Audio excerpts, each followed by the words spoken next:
Hello guys! You're on the Dopers channel, and that means that this video is going to be dope! Today, I am going to analyze the new episode of Skibidi Zombie Universe that MonsterUp released just one day ago. So I will give you the detailed analysis of the 15th episode and find all its secrets and Easter eggs that you have definitely missed and that no other Skibidi analyst had noticed except me. How will this whole situation with zombie speakerman get solved? How will the POV and Skibidi Terminator break free from this cursed place? And most importantly, what is the X-18 weapons role in all of this?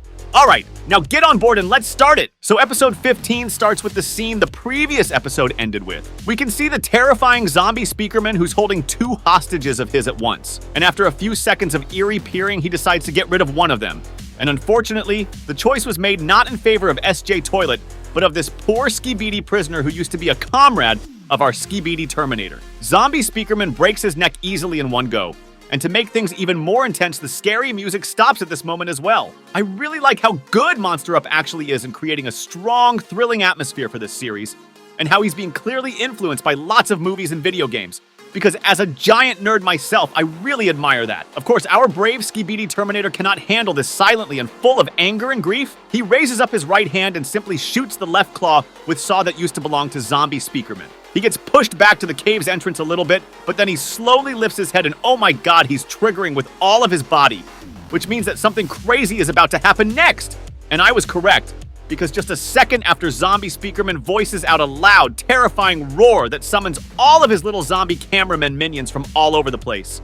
And the POV and his buddy now seem to be completely surrounded. And by the way, this whole scene with the big guy screaming and summoning hordes of little monsters in order to fight the protagonist somewhere in the cave surroundings reminded me a lot of the location called Lichen Den in the game Resident Evil 8: The Village. Even the scream that zombie speakerman produces in order to gather his little crowd sounds really similar. Plus, MonsterUp has already used references to Resident Evil series a few times before that, so I really wouldn't be that surprised. One of zombie minions leaps up at the POV, and it was seconds before he could have snapped at his face. But thankfully, the wide blue protection field gets spread, and it cuts the little freak in two halves while he was jumping. But it still didn't do him any lethal damage, so the minion tries crawling back to the POV once more. But his desire was cut off forever by the Skibidi Terminator's steel feet. Zombie speakerman seems to be mad as hell due to everything that was going on before his unalive eyes. So then he starts flinging all his minions around as if they were his balls for bowling play or something like that. I don't really know, and in any case, that looks really goofy and funny. By the way, this exact scene when zombie speakerman was throwing away his minions has been spoiled by MonsterUp himself to another Skibidi analyst named Teliotosi. And I really hope to see some exclusive leaks for this series myself one day. And then, something truly insane starts happening on the screen. The freak grabs one of zombie cameraman by his remaining right hand and imprints him with his face to the wall of blue, protecting Filed, breaking his neck as well. Yeah, well, it seems like this guy has some sort of fetish for that kind of thing or something. I don't really know. Then he bites the head of this poor, lifeless cameraman off and oh my god, it looks like the eating of his minion's flesh gives him some rejuvenating powers because just a moment afterwards, his saw hand that was previously torn off by the Skibidi Terminator's shot grew back all at once. And it seems like this terrifying freak hasn't even done with it yet because he continues gnawing at his poor minion's body. And it looks so sick that even the POV can't look at it any longer.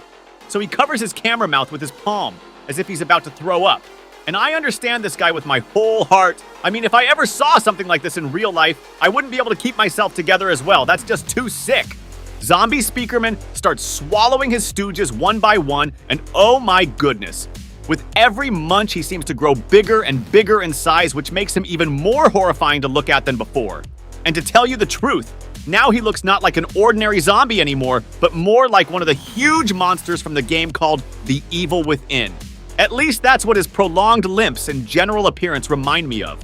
While this creature was busy getting more and more bloated, the POV decided that it would be high time to actually do something right freaking now. So he takes off his jetpack and pulls two blasting plungers out of it. And it was the best time to do it actually, because just a second later the protecting shield that the Skibidi Terminator created got disrupted with one powerful blow by the enlarged and empowered zombie freak's left hand with the saw. And to tell you honestly, fellas, I didn't really understand how could zombie speakerman simply disrupt this protective field with the physical punch, because I initially thought that this shield was supposed to sort of melt any flesh that would get into its limits. But apparently, the freak got too powerful that his flesh probably got much stronger. Plus, he hit it so fast that the shield might have not caught up to this. Well, at least that's how I would explain what just happened. But action does not end here. Zombie speakerman rushes towards the Skibidi Terminator and literally smashes him into the rock formation behind his back. And the hit was so hard that when Skibidi's body faced the stone wall, something like both basalt and sand crumbs seemed to burst out of that mountain. Plus, pay your attention to this thing right here when the Skibidi Terminator got thrown right to this wall. He hit not just the rock formation, but a bunch of lava underneath it as well. But his restrengthened body was apparently so robust that it didn't do much critical damage to him anyway. He then jumps back at his offender and flies with the freak up into the air in order to do some kind of sick MMA moveset, and that's exactly what happens next. The Terminator throws the monster deep into the ground from above, and before he could even find the powers to get up and move somewhere to the side, the Terminator then releases a bunch of small but really tricky missiles that explode the heck out of this guy. And by the way, fellas, I know that it even may sound a bit silly, but this whole epic scene reminded me a lot of this fight from the first Kung Fu Panda cartoon. I mean, just look at it yourself. I kind of cannot stop laughing at it. But at the same time, like, guys, do you really think that MonsterUp could have got inspired by the horror media products only? I mean, he can like pretty diverse things like I do. And by the way, check out this detail as well. Near the zombie speakerman, we can still notice the lifeless body of the fallen Skibidi that triggered this whole action scene. And it's interesting to me how he still wasn't destroyed by all those powerful hit waves. So maybe we're not done with this guy yet? And what's even more interesting is that the SJ toilet that the freak was so obsessed with from the beginning is gone. But this Skibidi still stays in the frame. So maybe he'll get turned into a zombie and become a minion of this zombie speakerman as well. The Skibidi Terminator seems really exhausted with this fight now, and he produces a pretty weird sound that sounds like coughing to me. But in any case, it looks pretty pitiful. Meanwhile, the freaking zombie speakerman is not still done fighting, and he releases another screeching scream, and look who's coming to help him. It's a Skibidi zombie with a TV on his stomach, and this guy really reminded me of a sneaky freak from the second part of episode 70 of Boom's original series, who nearly got Plungerman destroyed with the terrifying deadly red glow that make cameramen unalive themselves. And it seems like pretty much the same thing was about to happen to the Skibidi Terminator after that.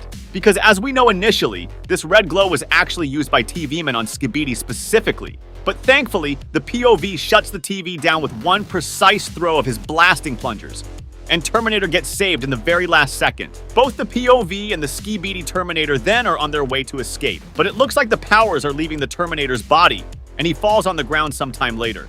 And then something pretty unexpected happens, as his limbs start pulling back inside of his body, and it looked like it happened against the Skibidi's will. He then gives the POV one final horrified and helpless look, and then his whole figure gets shrunk back into the X-18 weapon. In case you don't remember, in episode 14, the Skibidi got X-18 out of the POV's hands and sticked it to his body to transform himself. So now it seems like the time for superpowers is gone. And that's how this episode ends, but for a few seconds after that, we can see a very interesting picture with the image of X-18 on it, and there is a detailed description of what this weapon is capable of. And the most important thing that was stated in it is that the possessor of the true powers of this weapon can actually pass away due to soaking out of the possessor's powers when the major source of X-18's power runs out. And it seems like that would happen to our poor Terminator exactly. I'll be looking forward to the next episode of this awesome series. And if you guys enjoyed my video, then give me a like and subscribe to my channel, because that's really important for me right now. And thanks for staying in tune with me in this video. Catch you later. Doper's out.